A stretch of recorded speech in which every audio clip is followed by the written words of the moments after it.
Yeah, I'm 58, and I've been 58 for 6 months, and sort of going to the gym after a 5-year break when you're 38, you can kind of pick things up quite easily, but at 58, I'm a bit creaky today. Thanks for inviting me to speak today. As Peter said, my name's Mark Neary, and I'm the father of Stephen Neary.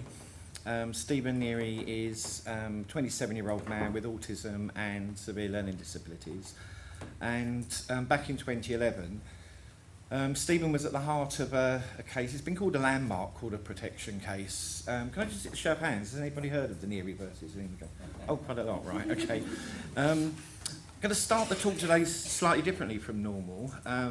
Back in the spring, it wasn't Conchida's organisation, wasn't it? It was Rights Info contacted me and said they wanted to do, at the time it was a half-hour film of the story and how Stephen is today. When the film crew turned up, it had sort of shrunk to 10 minutes. And then when finally got the film through and I put it on the computer, I thought, oh, it's 23 minutes, so it's gone back to the original length. But don't worry, it's 2 minutes, 36 seconds. I didn't have my glasses on at the time. But just to sort of put the story into context, so this 2-minute, 36-second film will tell you the story, give you the headlines of Stephen's story, but also actually shows you who Stephen is as well. I never thought that it would take so long to get Stephen back. For me, it was an incredibly emotional experience. I didn't really understand how distressed Stephen was. Stephen's whole case rested on the Human Rights Act. My name is Mark Neary, father of Stephen Neary. Stephen is 27 and Stephen's got autism and learning disabilities. Routine is very important to him.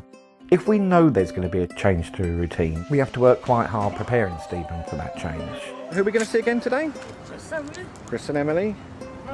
And Rose and Victor. 2009, I went down with flu. If I'm feeling under the weather, it doubles the normal pressure. The social worker had always encouraged me. If ever I needed a break, just phone the manager of the respite centre up. He used to go every other Monday. The plan was he would be away for 3 days and I would go and pick him up on the Saturday morning. It became quite clear early on that they weren't prepared to let Stephen come home. Within the first week, they recorded 26 incidents of Stephen lashing out. The social worker stopped all contact, so I didn't really understand how distressed Stephen was. Stephen was in the unit for 359 days. When we originally applied to the court, it was Stephen's barrister who said, this is a human rights case. His right to liberty and his right to a family life have been breached. We made an application to the Court of Protection for an urgent hearing. We got into court within 3 weeks and the judge made an order that day that Stephen should go home. I can remember sitting down watching him the day he came home, pouring himself a strawberry milkshake, watching Countdown on the telly. All these kind of tiny details of his life that make Stephen's life fulfilling kind of taught me that the year was a year worth fighting for. Human rights on a day-to-day basis are Stephen saying, Dad, want to take a cake across to Uncle Wayne's house, and knowing that he can do something as ordinary as that. That's the meat and that's the value of the Human Rights Act. That's Stephen. Okay, because I'm speaking at the National Advocacy Conference, I'm going to tell the story sort of slightly differently today, and kind of focus on what happened to Stephen's voice during the year that he was kept away, and what happened to the advocates' voices while he was away, and just to kind of give you some things to take away and think about it. If you'd have been there, what could you have done differently? Would you have been able to make yourself heard? So yeah, as the film said, Stephen went away for 3 days respite the day before New Year's Eve in 2009 when I went down with the flu. And the social worker had always encouraged me to use the respite unit if ever I needed a break, if ever I had to go away for work. So it seemed the most natural thing in the world to do at the time.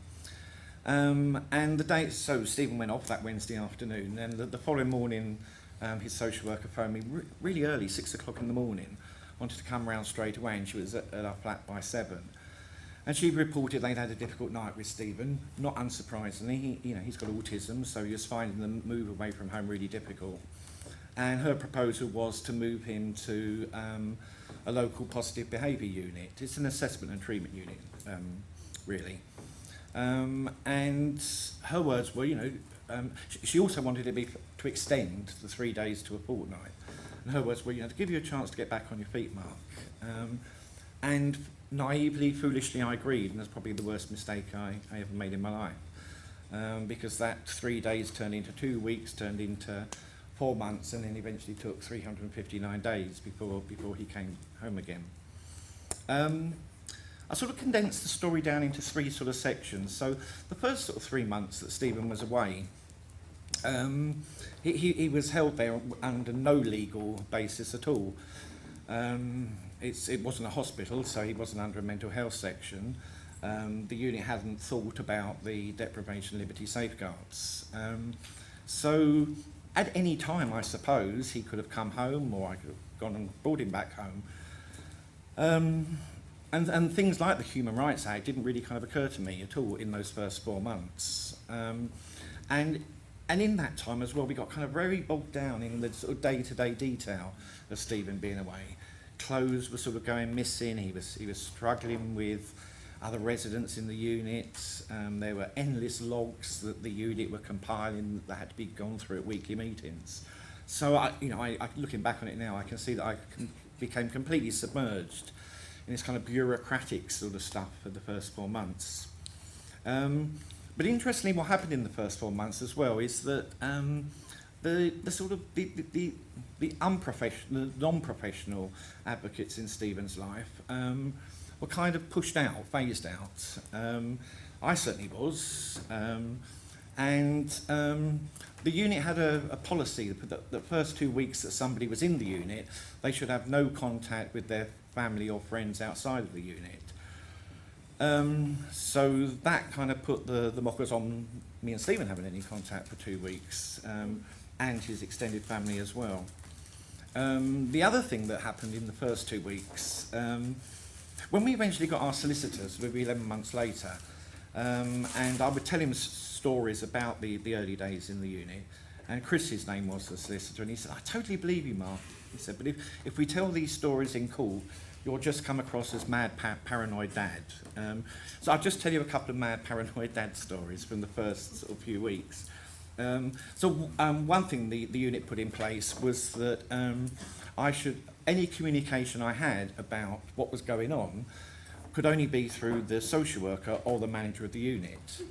Now, one kind of I think it was a mistake really that the local authority did, although it completely worked in our favour, was that they allowed Stephen's normal support team, his team of fire support workers who'd been working with him for sort of 2 or 3 years at that point, to continue working with him in the time he was in the unit. But one of the things they did in the first few weeks was to stop any contact I had with them. They weren't allowed to communicate with me, I couldn't communicate with them. It was incredibly uncomfortable as well, because one of the support workers was paid by direct payments. So I was his employer. So he would turn up on a Friday night to collect his wages, knock on the door, and we'd have these incredibly embarrassing conversations on the doorstep as I handed over his wages, and we talk about the weather, we talk about the football, and we could talk about anything in the world, except what we really wanted to talk about was what was happening to Stephen in the unit, but we'd kind of been banned from discussing that. That didn't last very long. We didn't play ball after a while.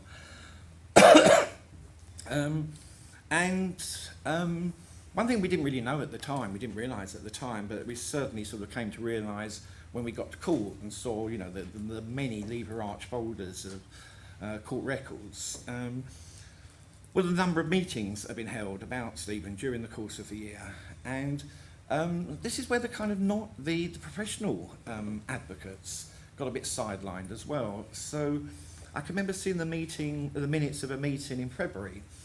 So Stephen had been away about 8 weeks at this point, and there was a learning disability nurse who used to work with Stephen prior to him going into the unit. And Stephen kind of knew him on a personal level as well, because he used to use the same gym as this guy. Anyway, so he's in the minutes of this meeting in February, occasionally challenging the official position. You can see in the notes. He'll say, yes, but wouldn't it be wouldn't the least restrictive option would be for Stephen to be at home?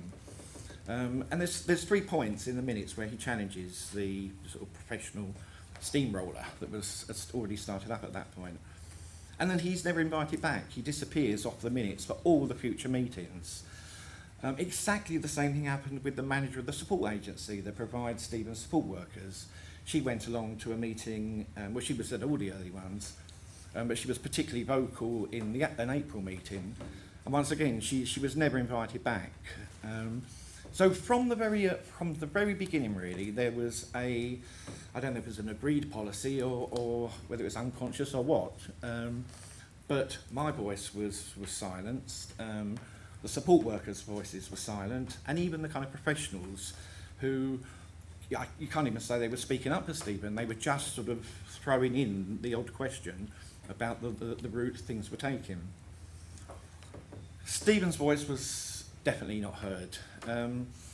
One story that I love throughout the whole year of Stephen being there, he's got an encyclopedic knowledge of music, and he's great actually, because if he's got speech, but if he can't find a way of getting you to understand him as he's talking, he'll dive into his sort of encyclopedic jukebox and find a song that will try to express what he's trying to say.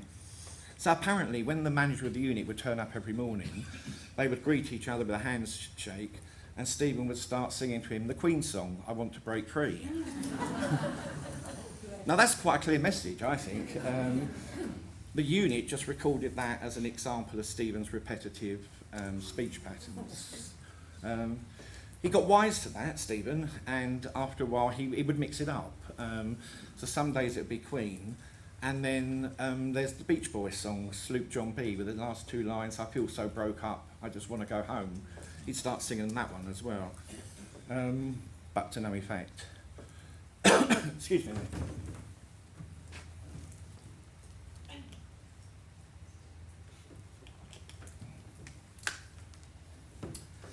Okay, so as I say, the first 4 months, Stephen's kept there without any kind of sort of legal redress. And then he escaped one day, and that was the trigger for the first deprivation of liberty authorisation. Or was it? Once again, when we got to court, we found the minutes of a meeting that were held 3 days before Stephen escaped. And there were 4 bullet points at the end of the minutes. And these are what the 4 bullet points were. Number 1 was that Stephen must not be allowed to return home under any circumstances.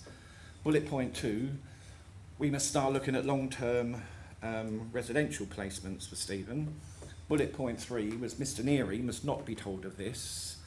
And number 4 bullet point was we must start looking into the deprivation of liberty safeguards. So yes, Stephen did escape, but it kind of played into what was already sort of in the wind anyway. The first, they did an urgent 7-day dole, and then authorised the first proper one, which was for 2 months, I think, the first one. I'd never heard of the doles at that point. I was appointed Stephen's RPR, so I'd sort of gone from being this just dad into being a more formal advocate for him, but it made absolutely no difference whatsoever. Another thing I didn't realise the importance of at all was the importance of an IMCA. So apparently the London Borough of Hillingdon did make a request for an IMCA at the first dole in April. Somehow they got lost in the system somewhere. And even though each best interest assessor throughout the year then brought it up, put it down as one of the conditions, it was never acted upon. So neither Stephen as the detained person or me as his RPR managed to get an IMCA from April until October. Now, for the dole to be authorised, Stephen had to go through the mental capacity assessments because the decision was, does Stephen have the capacity to decide where he wants to live? I thought he did, actually. I thought he could make it quite clear.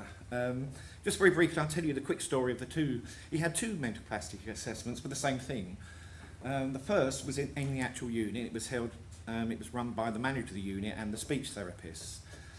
And what they did was they had two photos, a photo of the actual unit, a photo of the respite place that Stephen had gone to on that first day, and a clip art picture that they called Home.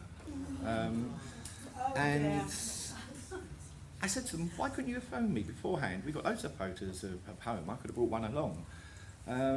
So Stephen couldn't make that connection between this clip art picture and his normal home. And actually, by that point anyway, they'd completely changed the language around Stephen's home. He always refers to his home as either, he always talks about himself in the third person. So it's either Stephen Neary's house or it's the Uxbridge house. They'd stopped calling it either of those things in the unit and started calling it Dad's house. So there was a kind of separation there, sort of mentally going on for him. So he couldn't make sense of this clip art picture at all. And subsequently they decided he didn't have the capacity to make that decision. I'm not quite sure why, but he went for another one the week after. This was with the psychiatrist, and I actually went along for that one. And I'm not an aggressive person at all, but I got thrown out. So he kept asking Stephen lots and lots of questions about where would he like to live. And Stephen was always able to say, the Uxbridge house. Why do you want to live there, Stephen? Stephen could come up with lots and lots of different reasons why he wanted to live in the Uxbridge house. And then the psychiatrist asked him this one question. Stephen, what is better, the Uxbridge house or M house, which was the name of the unit? And Stephen got confused at that point and slipped into, when he doesn't understand, he kind of slips into echolalia. He's just repeating back what the psychiatrist has said. And the psychiatrist said, oh, right, okay, so perhaps Stephen is having some second thoughts about which he prefers. And I said, no. I said, he doesn't understand the question. I said, it's the word better. I said, for Stephen, better is what happens to you after you've been unwell. You get better. He doesn't understand it in that comparison sense. And the psychiatrist said, I'm going to have to ask you to leave, Mr. Neary. You're leading Stephen. Now, I didn't know all this stuff about, supported decision-making and all that stuff at the time. So I thought he was joking at first, but then psychiatrists don't really joke in those sort of situations, do they? So they called security, but I was on my feet and I'd gone by then anyway. So those were the two examples of Stephen's two mental capacity assessments. Needless to say, both of them led to the decision being made that he lacked capacity to make a decision about where he wanted to live. And therefore that then triggered them to be able to make a best interest decision, which was that it was in Stephen's best interests not to be living in his own home, but to be living somewhere that were able to contain the risk that his behaviour brought about. That was the stalemate we got locked into, really, for the whole year, because the local authority took the position of, well, Stephen's behaviour is like this in the unit, so it must be like this all the time. Our position was, well, he's only like it because he's here. Let him come home, and this behaviour that you're experiencing will stop. He's only reacting in the way he knows. Yeah. I'm sure every single person in this room was suddenly reacting the same way. If something was happening to us that we didn't want to happen, how would we bloody react? I tell you, we would bloody, it just, I want to bloody bump it. My thoughts entirely. Yeah. I was at a meeting some time ago for I'm part of the NICE group that is doing recommendations for older people with learning disabilities, and we were in a meeting talking about the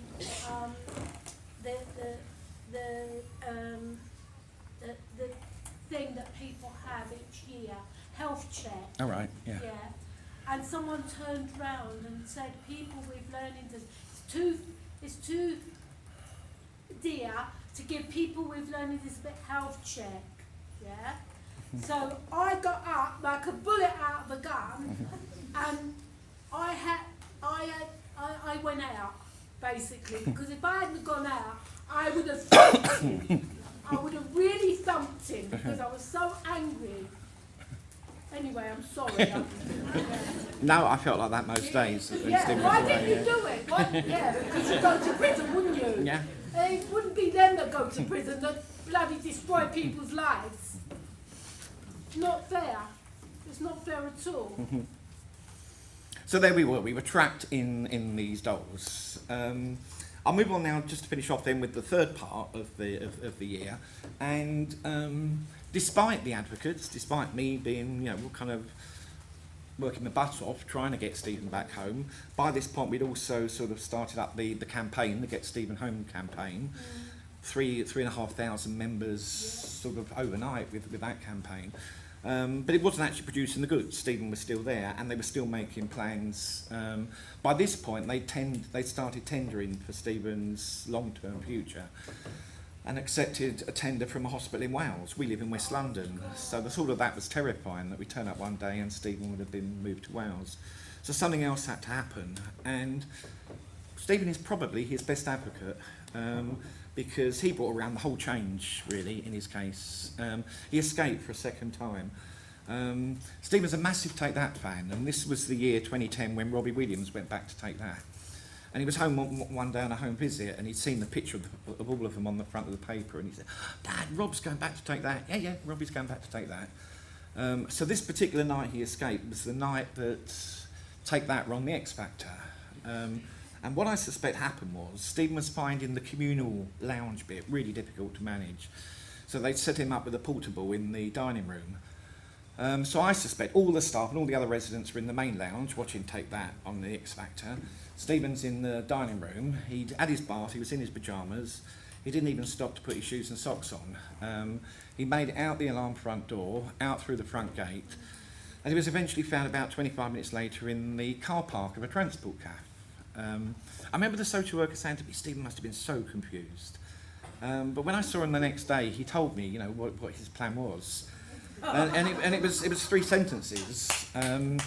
The transport cafe was at the top of the road where his mum used to live, my ex-wife. So this was Stephen's plan that he told me the next day. Stephen Neary was going to Julie Neary's house. Julie Neary would speak to Mark Neary on the phone. Mark Neary would come in the car and take Stephen Neary back to the Uxbridge house. Yeah, so that's someone lacking capacity, folks. Don't forget, from 3 months earlier, he kind of worked that out all for himself. And he was about 5 minutes from sort of reaching his destination, but they kind of found him and took him back again. But that changed everything. We suddenly got a load of press attention. Private Eye got involved. I found myself on sort of BBC local news, and 3 days after Stephen's escape, I was sitting in my flat one day and the phone went. There's a woman announcing herself to be an IMCA. So this is beginning middle of November now. So the first doll was April. It took from April to November to get an IMCA. But she was transformative. Justice Jackson, in his final judgment, said that you know, hers was the first best interest assessment that deserves the name. She was just fantastic. I wish she'd have been here today, because I've told her this before, but she used to crack me up. She reminded me a lot of Lieutenant Colombo. So she had this sort of bumbly style, papers all over the place, and you could see the best interest assessor, or she came with me to one of the management meetings, thinking, "Oh, we got nothing to worry about here," and then she'd kind of fire off these harpoons that got really straight to the point. And she was just absolutely wonderful. But it didn't, even though she was now involved as well, it still didn't stop the steamroller and the plan to move Stephen to Wales. So one day we got lucky. I don't know if you've heard of Lucy series. She writes a lot on deprivation liberty stuff. She joined the campaign a few months earlier, and she phoned me up one day and she said, "Look, let's just spend the whole day trying to find a mental capacity lawyer," which we did, and she found a firm down in Cornwall. And within a week, everything was kind of set up. The court date had been set, the official solicitor had been appointed to act on Stephen's behalf. I'd got a legal team, legal aid had been granted, the papers had been served on Hillingdon. So we found ourselves in court on the 21st of December, 2010. So, as I say in the film, 359 days after Stephen went away. It was a strange experience, sort of, in the court, because I expected to be telling the judge, I expected him to be in there for hours, sort of answering lots and lots of questions and sort of telling the story of the whole year of Stephen being away. And it was nothing like that at all. The judge just had one question for me, which was, if I lift the doll and allow Stephen to come home today, just tell me what his home life will be like. And I actually found it quite emotional at the time because nobody had asked me that question at all throughout the year. Nobody was slightest bit interested in what Stephen's normal home life was like. So they had no idea what he was kind of missing out on, what he'd had to sacrifice, what he'd had to negotiate by being in the unit. So of course I could answer that question to the judge. That was it, sat down, and then 10 minutes later he said he's ready to make his decision. And the decision there and then was yes, he was going to lift the dole, and Stephen could come home there and then on an interim basis. That he wanted to appoint some experts to come in and do assessments of Stephen in his own home, which is what we've been asking for, you know, throughout the year. And that's what happened. Stephen came home that day. It's funny, the guy from Mr. Bean this morning, because Stephen would have loved to have met him today. Because I can remember the first thing Stephen did as he came home was just to sort of, he went out with a suitcase, came back with a black bin liner, none of his own clothes in the bin liner.